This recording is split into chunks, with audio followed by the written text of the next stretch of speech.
السلام علیکم ورحمت الله وبرکاتو. محترم مسلمانانو ورونو، امید لرم چې ښه به روغ او جوړ به ورونو.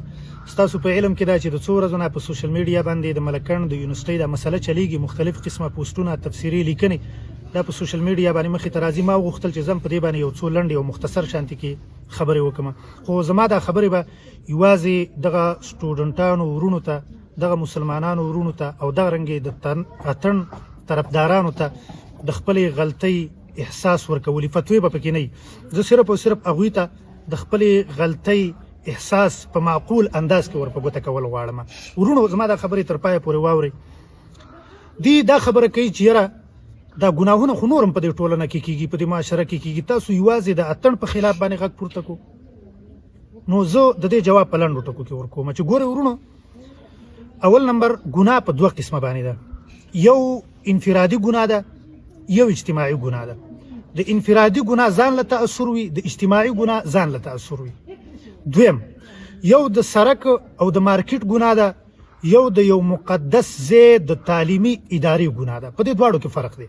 اول نمبر خبره موږ په انفرادي او اجتماعي ګناه باندې کوو چې ګوره دلته که موږ غږ پورته کړی، موږ د اتڼ په خلاف باندې غږ نه دی پورته کړی، موږ یوازې یو په دې خاطر باندې دا غږ پورته کړی دی چې دا اجتماعي ګناه وه، انفرادي ګناه نه وه. انفرادي ګناهونه زموږ نه هم کېږي، موږ داسې نه وایو، موږ څه داسې نه کېږي چې پیغمبران یې زموږ نه ګناه نه کېږي. خو موږ چې دا غږ پورته کړی، موږ د یو اجتماعي ګناه په خلاف باندې پورته کړی دی چې دا یو اجتماعي ګناه شوې ده، او یوازې د اتڼ په خلاف نه دی، بلکې په دې کې مخلوط مجلس شوی دی. په دې کې زموږ خویندې میندې ولاړې دي، هغوی ته نازیبا سندرې ویلې شوي دي، د هغې په مخ کې ځوانان ګډ شوي دي.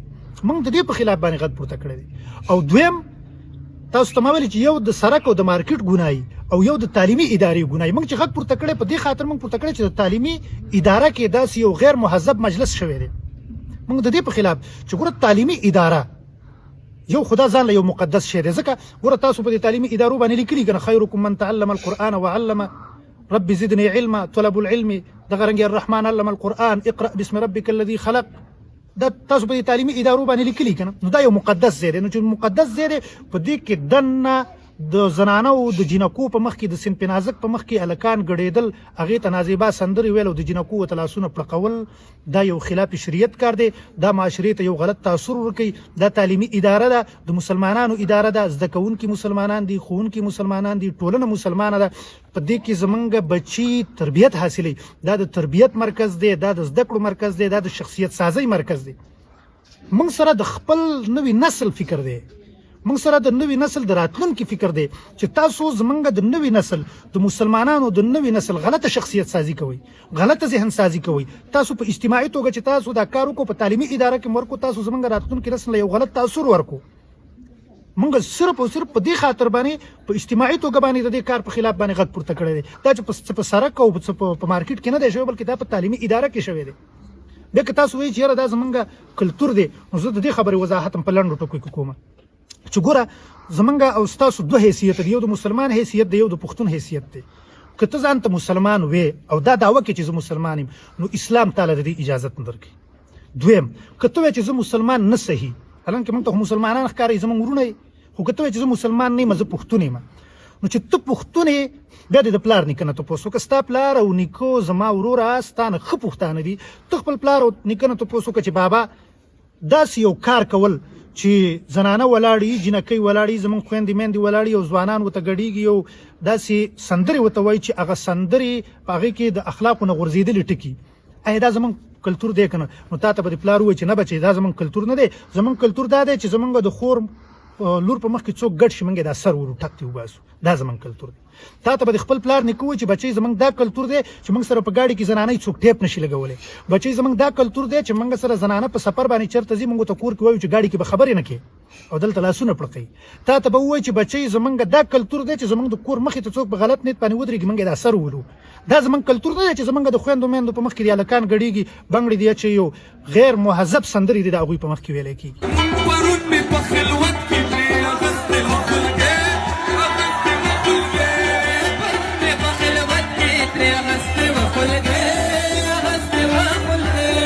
نو زما وروره که ته وایې چې زه پښتون یم مسلمان نه یم، نو ګوره بیا دا کار ستا د پښتو د کلتور هم خلاف دی. او که ته وایې چې نه زه مسلمان یم، نو د مسلمانۍ دپاره دا شرط دی چې ته به د خپله پښتو راوالې په اسلام باندې بیا پیش کړي. که اسلام اجازت درکوه کوه، که اسلام اجازت نه درکو نو بیا تا ته دا حق نشته دی چې ته داسې یو کار وکړې او دعوه دې د مسلمانۍ هم کې. درېیمه خبره او یاره دا مولان چې دی او دا علما دا د ترقۍ خلاف دی. ورونو ستاسو ترقۍ زموږ ترقۍ ده، ستاسو په ترقۍ باندې موږ خوشحالي وو. که تاسو ترقۍ وکړله والله العظیم موږ پرې خوشحالي وو. تاسو مسلمانان یې، ستاسو ترقۍ د مسلمانانو ترقۍ نه ده. ستاسو ترقۍ د مسلمان ټولنې د هرې برخې ترقۍ نه ده. موږ هم د دې ټولنې یو برخه یو علما، نو ستاسو ترقۍ زموږ ترقۍ ده. خو تاسو ترقۍ وکړئ که نه. که تاسو مغربي دنیا ته ګورئ، یورپي دنیا ته ګورئ، ګوره که هغوی ترقۍ کړې ده هغوی خپل تهذیب نه دی پرېښی، بلکې هغوی لګیا دي تا ترقي م ونه کړل او پردی تهذیب دې م کور ته راوړو. موږ په دې خفه یو. قسم دې ته ترقي وکړه موږ به دې لاس ښکل کړو، موږ به دې خپې ښکل کړو. ته ترقي وکړه، ساینس زده کړه، ټکنالوژي زده کړه، لوړې زده کړې وکړه، ایجادات وکړه، موږ به په تا باندې فخر وکړو. خو تر اوسه پورې دې پیشکش هم جوړ نه کړو او تهذیب دې م خپل پرېښود او اخلاق دې م پرېښود او کلتور دې م پرېښود. نو ولې زه په تا نه خفه کېږم چې زه د دې خفګان د وجې نه یو دوه خبرې وکړم؟ دا زما حق نه جوړېږي چې زه ستا د فایدې دپاره لګیم، ستا د ګټې دپاره یو خبره کوم او ته بیا په ما باندې تنقید کې، په ما باندې نیوکې کې، علماو ته کنځل کې. یا د الله بندګانو په کومه لار باندې روان یې؟ موږ ستاسو د ترقۍ په لار کې خنډ نه یو. ترقي وکړه، خپل تهذیب مه پرېږده، اخلاق مه پرېږده، خپل شناخت خو مه پرېږده که نه.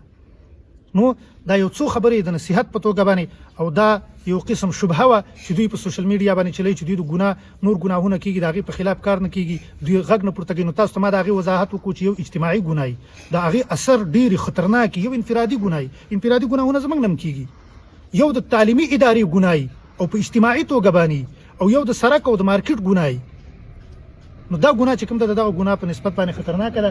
انشاءالله تعالی بل کلیپ به زه تفصیلي په دې باندې ریکارډ کوم چې د تعلیم او د تربیت په میدان کې زموږ په خلاف باندې کوم سازشونه روان دي او موږ پکې څومره نقصان وکړو. انشاءالله زر دی چې هغه کلیپ هم زه تاسو سره شریک